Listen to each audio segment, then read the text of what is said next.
Hi, and welcome to an H2H Consulting product review. Today, we're reviewing CoSchedule. Kendra Corman with H2H Consulting, and I'm so glad that you joined me for my product review of CoSchedule. Today, I'm going to be highlighting this tool that we use at H2H Consulting to make our marketing for our clients and, of course, our business easier. So, let's go ahead and just jump in. Well, as you can see, I'm planning for 2021. You can see that's the calendar I'm looking at. And I already have some social posts that are here and scheduled. You can see where and when they're scheduled, what's scheduled, just by rolling over the different posts. Now, a couple of things that I really like about this is that it's a task management system. Hitting the plus button here, I can go ahead and create a project, social posts, WordPress, which means blogs, tasks, calendars, notes, duplicate different projects, and a bulk social upload. Bulk social uploads are something that we use all the time here at H2H Consulting when we upload our baseline posts. So usually about 3 posts a week for clients, we go ahead and update and upload to multiple different sites all in one step right out of a Google Sheets doc. So let's go ahead and create a task for myself on January 1st. So you can see that it's January 1st, and the task name that I'm going to go ahead and use is Launch Marketing Planning Class. So you can go ahead and see that I can do that. I can also click on this circle here and add it to one of the calendars through a color label. So let me just do that, but I will be editing this out so that you don't see my list of clients here. So you can see now that it's been added to the H2H Consulting color label, which adds it to the H2H Consulting calendar, so that I'm able to filter on this color and see unique calendars for every client that I have. So let's go ahead and create the task. Now I can add a discussion, I can change who it's assigned to. There's just a ton of different things that I can do in here. So we're going to go ahead and just launch the marketing planning class and have that as a task. Now, one of the things that's my favorite part of this is the ideas tab. Have you ever had an idea for a blog, for a webinar, for an email, and you didn't want to forget about it? So you wrote it down someplace and then lost the piece of paper. Well, here we're able to go ahead and put all of our ideas for all of our content marketing for the entire year if we wanted to. And we can go ahead and schedule them right from here and make sure nothing gets lost. So it gets grouped by type. So I'm going to go ahead and group it by type, and I'm going to have webinars. I hit the plus here, and I can go ahead and create a new project, social post, or WordPress. But I'm going to go ahead and create a new project, and it's going to be a Canva Basics webinar, which is coming up here on January 14th. Now I'm going to go ahead and add a color label so that it stays associated with H2H Consulting. Again, I'm going to be editing it out so you don't see my client list. So there it is. It's on H2H Consulting's calendar. You can see when I roll over the color that that's who it's assigned to. So I'm going to go ahead and create the project. And then here I can add as much information as I want. I can upload files, Google Docs, I can add a social campaign to it, and I can link other projects here in CoSchedule. But I'm going to go ahead and use the text editor and add a headline. So we're going to call this Canva Basics. Now, with Canva Basics, one of the cool things that we can do is we can actually analyze the headline. They've got a great headline analyzer. Now, it's not hard and fast rules, so when it's going to give us some information here, we're not going to want to follow it exactly or word for word. You need to be true to what your content is. So if it's an extra word or a different word, that's okay. But this will help you develop better content and headlines. So I'm going to do the headline analyzer, and what you can see is that there's only 2 words, there's 12 characters. It's not a good headline. So, okay, I understand that. I can go ahead and then look at the full analysis. So let's go ahead and click on the full analysis. It'll type it in, and it's going to tell me that really there's not a lot there. So, let's go ahead and analyze a different headline. So let's take a look, and I already did this one here, how to use Canva to improve your social posts. And I analyzed this one. Well, this one's got a 75, that score. So you can go ahead and take a look and see what we've got. We've got how to and your are pretty common words. Social's not very common. Emotional, how to. People like instructional videos.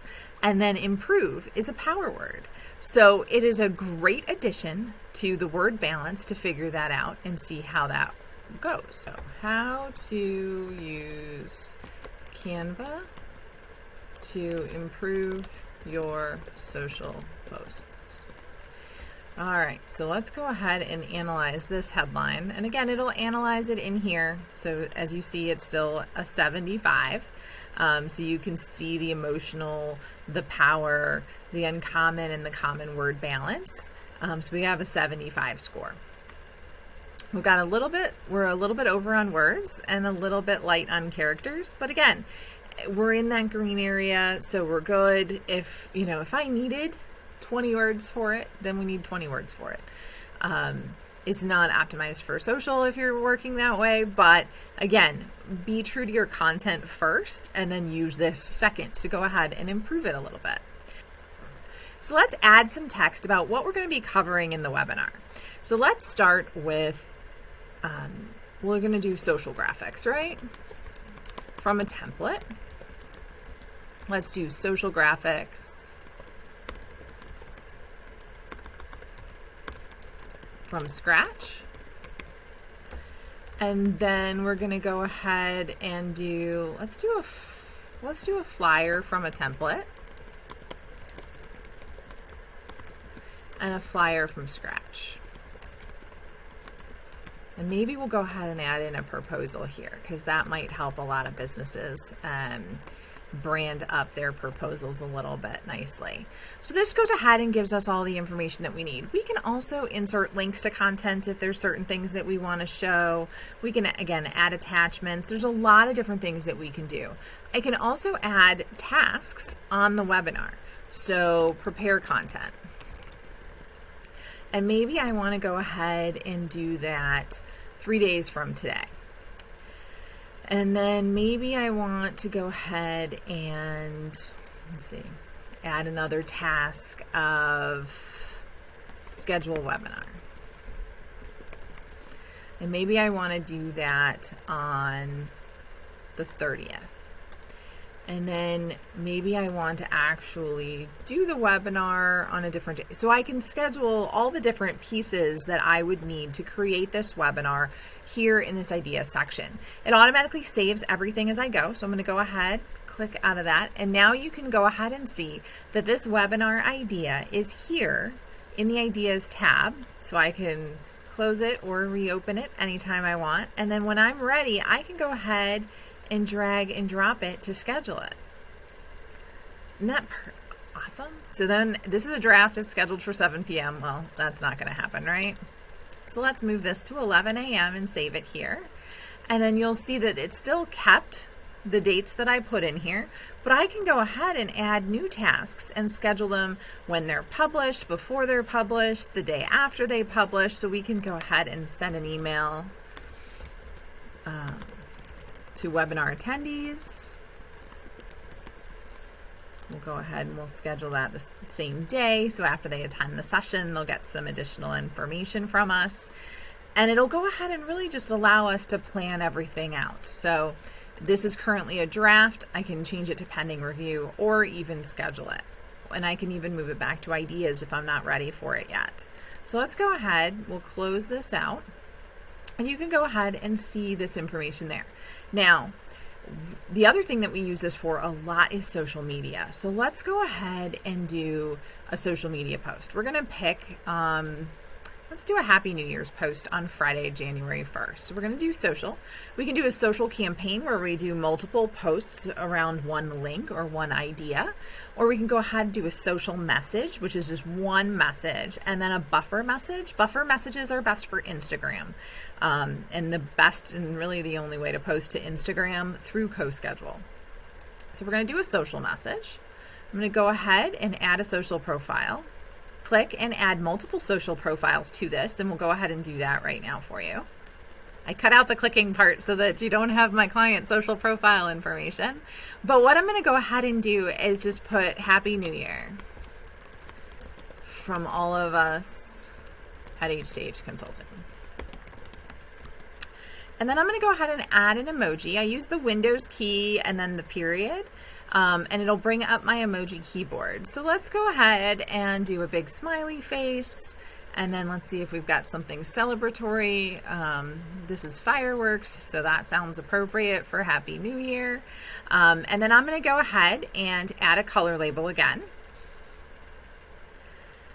So that way it'll show up on the H2H Consulting calendar in here. Now, if you don't want to separate things into different projects or different clients, you don't have to, and you don't have to use the color label. I just like to use it because it really gives me a clean view that I can share with my clients so that they can see what's coming up next without seeing everybody else's stuff. Now I can go ahead, I can add an image, I can add a video, I can even add links, to anything I really want to. And it'll go ahead, I've integrated it with Bitly, so it'll change most of the links to Bitly, and I'm able to track their performance in Bitly. And then I can also analyze the posts. So here, this one's got a 62 overall score, so not great, but not bad. It's a text post. It's got a positive sentiment, which is nice. It's only at 53 characters. They're saying that the most engagement's coming from 111 character posts. And I've got 2 emojis, which are more than the single emoji, which seems to get the most interaction. They'll also give me some tips and tricks on how to get better engagement on these posts. And then I can also preview the posts. So here's what it looks like on Facebook, and here's what it would look like on LinkedIn. Now, these look pretty similar, but then again, I don't have any images or anything like that. So we can go ahead, schedule it. We could save it as a draft, pending review, whatever we want to do with that process, and then go ahead and save it. I'm saving it as a draft. It also posted at the best time. So let's go back here to the Facebook post and say I want to add something else to this Facebook post. I can go ahead and do that. I'm going to go to my other screen right here, and I'm just going to enter the H2H Consulting website here on this one for fun. It'll actually show me a little bit with what that preview looks like. So you can see that it's sort of loading there, and I can go ahead and hit preview, and then this is what it looks like. So my homepage is not necessarily the best place that I direct people, so the white H2H logo seems to be a little bit washed out. But again, this is what it'll preview for on Facebook, and then we can go from there. Again, I can go ahead and save that. And this is going to post at 9:04 a.m. on Friday, January 1st, because that's when people are active on Facebook. Now, if I want to go ahead and look at, say, what LinkedIn is, it looks like 5 p.m. is a really popular time on LinkedIn. So it'll actually give me that information there if I go ahead and let it schedule for the best time. I can also pick different times for it to show up. So I can create my own custom time if there's a time of day that I want it to post, or I can post at the best optimal time between 8 and 11 if I need it in the morning. If you need something to happen before 1 o'clock in the afternoon, you can do that. And you can let it pick the time that's best between those hours. So that's CoSchedule and a little bit of what we do here at H2H Consulting to make managing our marketing projects easier. I hope you've enjoyed it, and I look forward to sharing more product reviews in the coming weeks.